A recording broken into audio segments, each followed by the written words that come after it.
Hello. Now we will discuss the limitation paragraph of the discussion section of a manuscript. Remember the anatomy of a discussion section. We say that it starts by a summary of what was found, then we make a number of points, which is what can be said. Then the limitation will outline what cannot be said. And on the basis of the subtraction of what can be said and what cannot be said, we'll have the balance that will be made of the implications for the last paragraph. So now we're going to look at the elements of guidance for this limitation section. First one, place the limitation section before the conclusion. So the limitation should be really after the interpretation of your results and before the conclusion.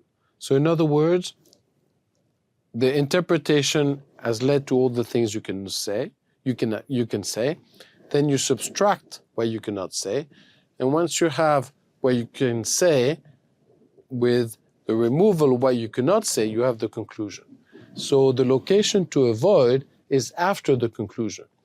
Because if you conclude something and suddenly you say, oh, but I have limitation 1, 2, 3, and 4, then the reader is completely lost with what you can believe or not believe. So the conclusion need to be made after the limitations have been considered.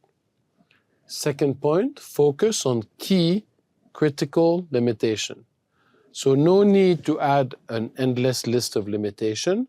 Focus on those that are critical in terms of the issues that will benefit from a comment.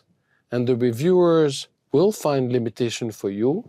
So in fact, keeping a short limitation section is a way to also handle the future reviewer comments.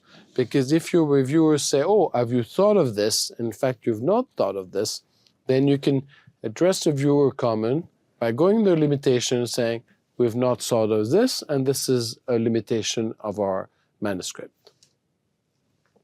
Third point, you should discuss every limitation in depth in terms of the effect, in terms of the control. The way to do this is to describe your limitation. Second, to scope the consequences of the limitation. Third, to explain what can be done to mitigate the limitation. And finally, to deduct an interpretation of the data that is discounted for the effect of the limitation. Let's use a good example of a full discussion of a limitation. First, you describe the limitation. We could not isolate the pathogen that we suspected. Second, you spell out the consequence of the limitation. Therefore, we cannot rule out that it could have been another diagnosis. Third, you mitigate, and you say, while I had a limitation, I have some sort of back-end mechanism that allows me to control for this limitation. Number one, we used a very specific antibody test, and it was positive.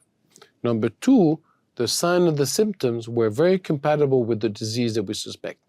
Number three, the disease is highly endemic in the area, and therefore the positive predictive value of a test is very high.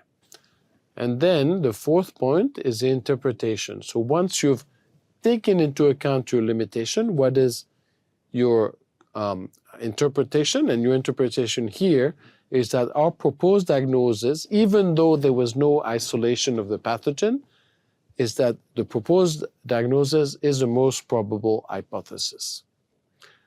Fourth point, your limitation section should add value to the results. So the limitation paragraphs of the discussion needs to add value to the results section regarding the limitation. So no point saying we had a small sample size, because your sample size is mentioned in the results. And the small sample size will lead to a confidence interval, which is in the result. So you've already quantified your limitation in terms of the limitation that the sample size generates. So no need for discussion in the limitation section. So what you should mention in the limitation section is only the element of limitation for which you need to bring additional qualitative elements that will modify or that will qualify the interpretation. The fifth point is to synthesize the net overall effect of all your limitations. So different limitations could have opposite effect. For example, limitation 1, 2, and 3 could lead to an overestimation of prevalence, while limitation 4 could lead to underestimation. So what do you decide after all this? So you should use judgment to deduct the net combined effect of all the limitation. So is this going to be an underestimation of effect size, an overestimation of effect size, or it's impossible to tell? So the more you are specific, the more you'll be helpful, the more you will be helpful than a generic statement that say, oh, the results should be interpreted with caution, because that is absolutely not helpful at all. The last point is to abstain from unnecessary justification. So there's no need to include apologies or reason for your limitation. For instance, saying that the specimen were absent because of logistical constraint. The reader doesn't care about why a limitation occurred.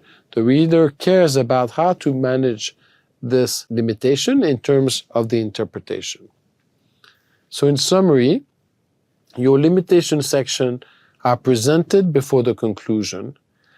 They focus on the key critical limitation. They discuss them in depth, including the effect and the way to control them. They add value to what was presented in the results. They synthesize the net overall effect of all the limitation. They abstain from unnecessary justification. Now, the errors you want to avoid in parallel is the limitations that are placed after the conclusion, the laundry list of limitations that are not discussed or superficially discussed, the limitation that only quantify results without any discussion, the absence of synthesis of the overall effect of the limitation, and the unnecessary justification. Thank you very much.